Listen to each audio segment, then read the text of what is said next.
पाहिजे त्याकरिता आज आपण या सभेमध्ये उभे आहोत। या जिल्ह्यामध्ये मोठे मोठे नेत्यांना यावं लागून राहिलं आहे विरोधी पार्टीच्या। हा सगळं क्रेडिट अगर जर कोणाला जात असन तर माझी अमरावतीची जनतेला आणि माझ्या मोदीजींच्या नावाची, कारण एवढी मोठी भीती आहे माझ्या मोदीजींच्या नावाची की महाराष्ट्राचे 50-50 वर्षाचे इतिहास ठेवणारे नेत्यांना नवनीत राणा आणि कमळ चिन्ह हा अमरावतीत पडलं पाहिजे त्याकरिता त्यांना अमरावतीमध्ये यावं लागून राहिलं आहे। अरे तुम्हाला मला एक प्रश्न विचारायचा आहे, अमरावती में क्या खिलेगा? एक बार सगळे महिलांचे हात खूप फ्लेक्सिबल असते बरं। अमरावती में क्या खिलने वाला है?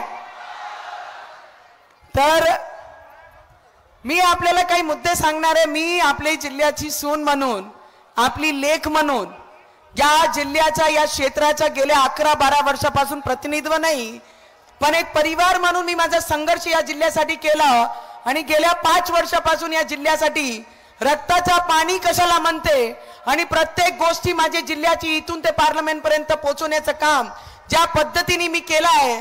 मागे 5 वर्षापासून जे विमानतळाचा मुद्दा खूप मोठा सगळ्यांना अपेक्षित होता की विमानतळ माझे अमरावती जिल्ह्यात झाला पाहिजे।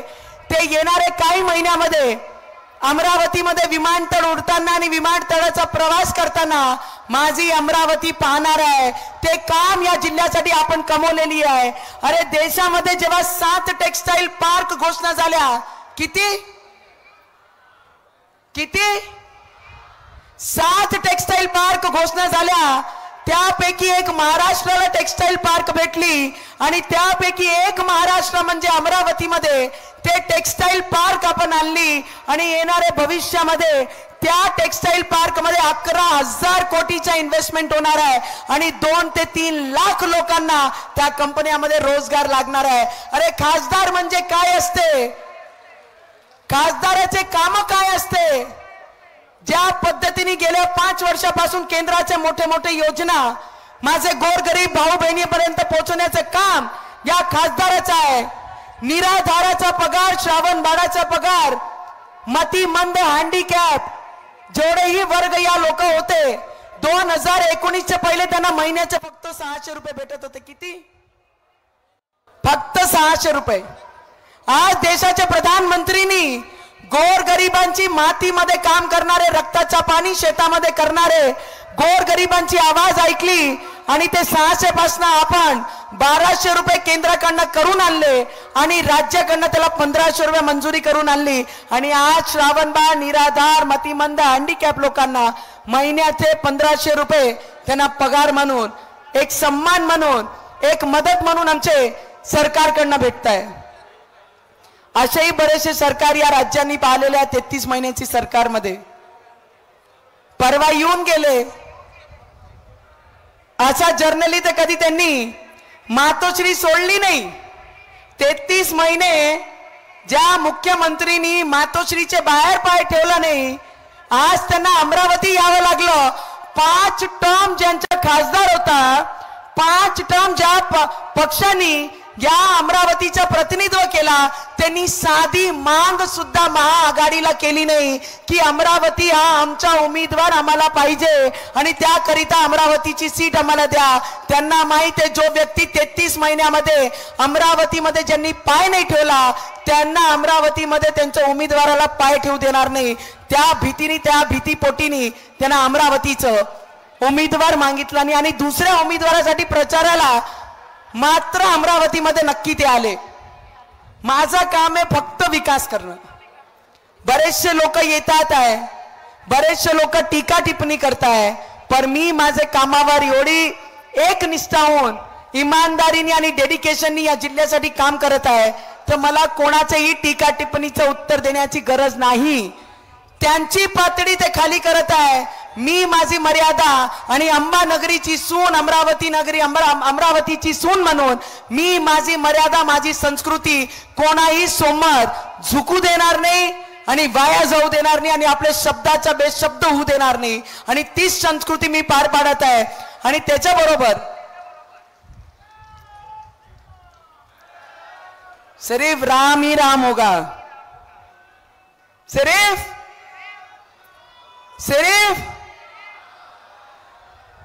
रवीजी 33 महिन्याची सरकारमध्ये जेव्हा उद्धव ठाकरेजींची सरकार होती, या जिल्ह्यामध्ये दोन मिनिस्टर होते. किती? एक माझी नणंदबाई कॅबिनेट मिनिस्टर, नणंदबाई मिनिस्टर कॅबिनेट, आणि दुसरे माझे मोठे बंधू, माझे मोठे भाऊ दादा, ते राज्यमंत्री होते. आणि त्यावेळी 33 महिन्याची सरकारमध्ये अमरावतीमध्ये पहिल्यांदा मी 12 वर्षामध्ये पहिल्यांदा वाद होताना आणि राईट्स होताना एकमेकाचे समाजामध्ये भांडण लावण्याचं काम या जिल्ह्यामध्ये कोणी केला असेल तर ते 33 महिन्याची सरकारमध्ये या दोन्ही कॅबिनेट आणि राज्यमंत्री असताना हे सगळी गोष्टी माझी अमरावतीमध्ये घडली. सगळ्यांना आठवतंय उमेश कोल्हे प्रकरण? आठवतात काय? किती लोकांना उमेश कोल्हे प्रकरण आणि उमेश कोल्हेंचे योगदान, आपले समाजाला घेऊन आपले धर्माबद्दल जे प्रेम, जे आदर, जे प्रचार प्रसार ते करत होते म्हणून त्यांच्या गळात कापण्यात आलं. तेव्हा बेरेहमीने त्यांना मारण्यात आला. आणि तेव्हा हा दोन्ही मिनिस्टर माझी नणंदबाई आणि माझे मोठे दादा यांनी म्हटलं पोलीसवाल्यांना फोन करून की म्हणे तुम्ही काहीच करू नका, फक्त चोरीचा केस म्हणून एक केस दाखल करून हा सोडून द्या आणि चौकशी लावून घ्या, त्याच्यानंतर कोणालाही अटक करू नका. अरे मी माझे नणंदबाईला आणि दादाला सांगते, तुम्ही कॅबिनेट मंत्री असताना आमचे हिंदू विचारवर चालणारे जे लोक होते त्यांना जेव्हा लोक त्यांचा गळा कापून चालत होते तेव्हा तुम्ही तुमचे राजनीती पोळ्यात शेकत होते. अरे नवनीत राणा विचारधारासाठी काम करणारी आहे. आता कोणताही कोल्हे प्रकरण माझी अमरावतीमध्ये आम्ही होऊ देणार नाही, एवढा शब्द मी माझ्या लोकांना देते.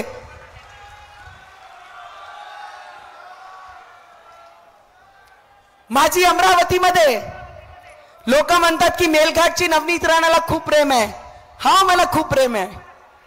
माझे आदिवासी, गवळी समाज, गवळण समाज, मागासवर्गीय समाज जेवढाही मेलघाटमध्ये राहते त्यांना त्यांची प्रत्येक फॅसिलिटी मेलघाट पर्यंत पोहोचली पाहिजे, त्याकरिता नवनीत राणा त्यांच्यावर प्रेम करते.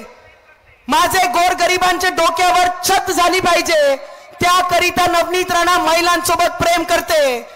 महिलांना, प्रत्येक महिलांना घर भेटले पाहिजे, त्याकरिता इथून ते केंद्र आणि राज्यापर्यंत आम्ही पाठपुरावा करत आहे. आणि आमच्या मोदीजीने त्या दिवशी सभामध्ये स्पष्ट सांगितलं की एकही महिलांना बेघर आम्ही राहू देणार नाही आणि येणाऱ्या भविष्यामध्ये 3 कोटीपेक्षा जास्त महिलांना त्यांचे डोक्यावर छत भेटणार, ती सरकार आपल्याला हवी आहे.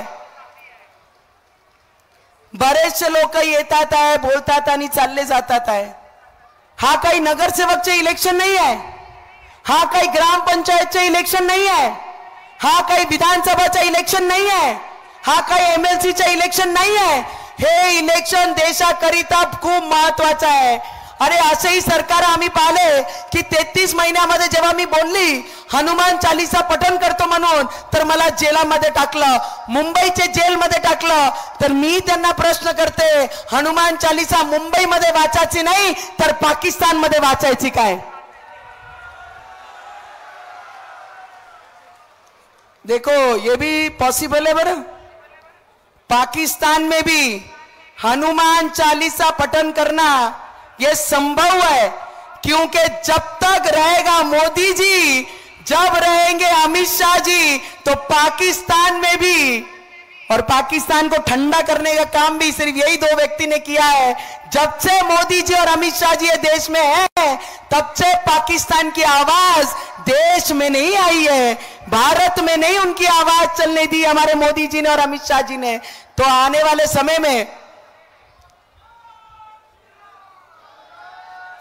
समय में इस देश में और आजू बाजू के देशों में भी सबसे ज्यादा जोर पाकिस्तान पे रहेगा कि पाकिस्तान में आने वाले समय में हमारा हनुमान चालीसा वो हो सकता है तो अमित शाह जी के वजह से 370 जब कलम लगाया था तो ओबीसी ने बोला कि 370 हटा ही नहीं सकता, 370 को हटा ही नहीं सकते, 370 हटा तो खून की नदियां बहेंगी। ना ही अमित शाह जी ने खून की नदियां बहने दी, ना ही अमित शाह जी ने कश्मीर के लोगों को प्रॉब्लम में आने दिया। जो पत्थरबाजी होती थी उसे भी रुकाने का काम अगर कोई इस देश में किया है तो हमारे देश के गृह मंत्री ते अमित शाह जींनीच केला आहे। कोणामध्येही एवढी दम नव्हता की 370 हटू शकला असता। अरे काश्मीर हा भारताचा अंग आहे, ज्याला जोडण्याचं काम या देशाचे प्रधानमंत्री नरेंद्र मोदीजींनी आणि आमचे देशाचे आदरणीय गृहमंत्रीजींनी केला आहे। मी माझ्या जिल्ह्यासाठी एवढीच विनंती करेन, जेवढेही नेते देवेंद्र फडणवीस जी, आमचे एकनाथ शिंदे जी, अमित शाह जी, येणाऱ्या भविष्यामध्ये मी माझ्या लोकांना, गोरगरिबांना ज्यांच्या हाती रोजगार नाही त्यांना एवढाच शब्द देते की हे 2024च्या इलेक्शन तुमचे अमरावतीकरांसाठी, आपले अमरावतीकरांसाठी, आपली येणारी पिढीसाठी, आपले शेतकऱ्यांसाठी, आपले शेतमजदूरांसाठी, आपले बेघर असणारे महिलांचे डोक्यावर छत आणण्यासाठी हा इलेक्शन खूप महत्त्वाचा आहे। किती लोकांना असं वाटते की 2024 मध्ये परत आमच्या देशाचे प्रधानमंत्री नरेंद्र मोदीजी बनले पाहिजे? त्यांनी हात वरती करून सांगा मला।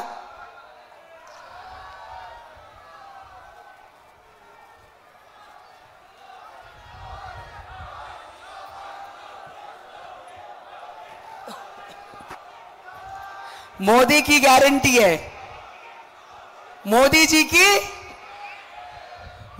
की गारंटी है कि महिलाओं के सर पे घर मिलेगा। मोदी जी की गारंटी है कि इस देश में रहने वाला युवा जो बेरोजगार है उनके हाथों में रोजगार मिलेगा। मोदी जी की गारंटी है कि किसान को सम्मान निधि से लेकर नुकसान भरपाई से लेकर हर वो मदद की जाएगी जिससे किसानों को आने वाला भविष्य उनका मजबूत होगा। मोदी जी की गारंटी है कि आदिवासी क्षेत्र में रहने वाले मेरे भाई बहनों को उनके घरों में व्यवस्थित लाइट और पानी पुरोठा ये हो, ये मोदी जी की गारंटी है। अरे मोदी जी के गारंटी पे क्या आप प्रश्न चिन्ह उठाते हैं?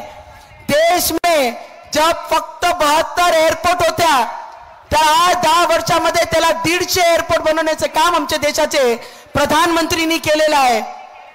या मुंबई महाराष्ट्रामध्ये देशामध्ये जेव्हा फक्त 5 मेट्रो चालायची, आज तिथे 20 मेट्रो पेक्षा जास्त कनेक्टिव्हिटी आमच्या या देशामध्ये झालेली आहे।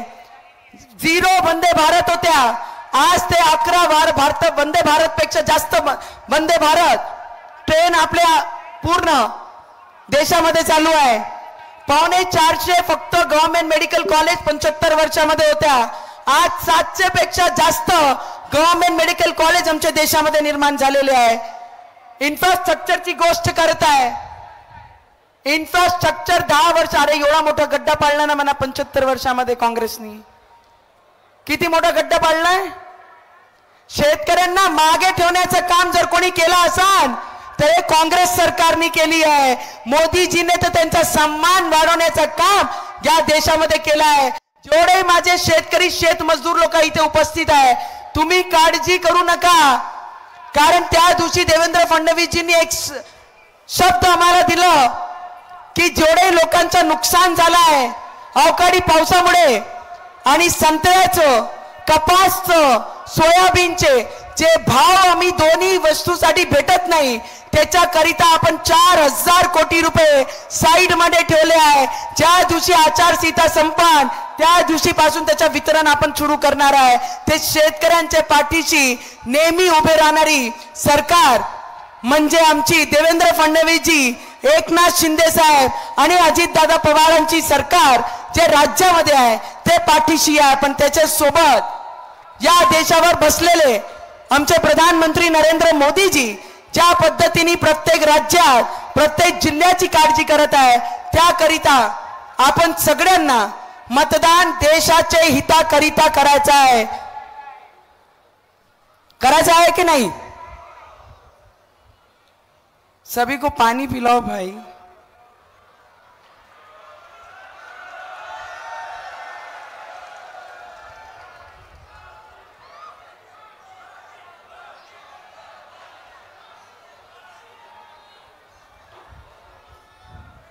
पहिले माझे लोकांना पाणी पाजा, मग जेवढे ऑपोजिशनचे लोक आहेत हे लोक त्यांना पाणी पाजतील। आणि मी आपल्याला फक्त माझे मायबापांना, सगळ्यांना, महिलांना, माझे युवक मंडळीला, बुजुर्गांना एवढीच विनंती करीन की या मतदारसंघाची लेक आणि या मतदारसंघाची सून म्हणून गेल्या एवढे वर्ष मी संघर्ष करत आहे। 5 वर्ष या जिल्ह्याचे लोकांची मी मान खाली होऊ दिली नाही आणि एवढा शब्द मी नक्की देते एक सून म्हणून की येणारे 5 वर्ष सुद्धा मी माझे लोकांची मान खाली होऊ देणार नाही।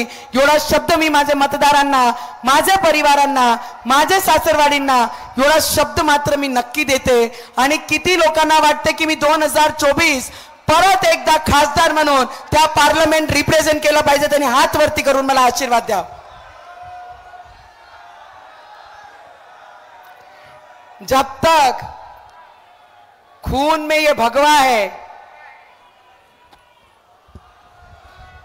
जब तक खून में ये भगवा है, नवनीत राणा किसी के सामने झुकने वाली नहीं है। आणि लोक काही म्हणतात की कोणी कॉम्पिटिशन आहे, जोपर्यंत या भगवाचा रंग फिक्का पडत नाही तिथपर्यंत या भगवा समोर कोणाचाही रंग चढू शकत नाही। म्हणून आपल्याला मी सगळ्यांना विनंती करीन की ही लढाई नवनीत राणाची नाही, ही लढाई आमचे विचारधारांची लढाई आहे। ही लढाई नवनीत राणाची नाही, ही लढाई या देशाचे हिताकरिता आहे। ही लढाई नवनीत राणाची नाही, ही लढाई या देशाचे शेतकऱ्यांचे हिताकरिता आहे। ही लढाई नवनीत राणाची नाही, ही लढाई या महिलांचे डोक्यावर छत आणण्याकरिता आहे।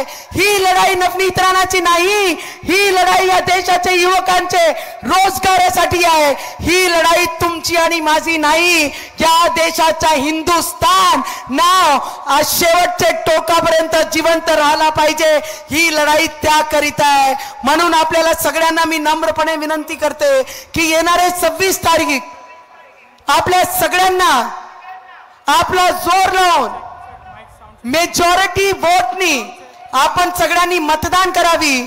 आणि जेवढेही महायुतीचे जेवढेही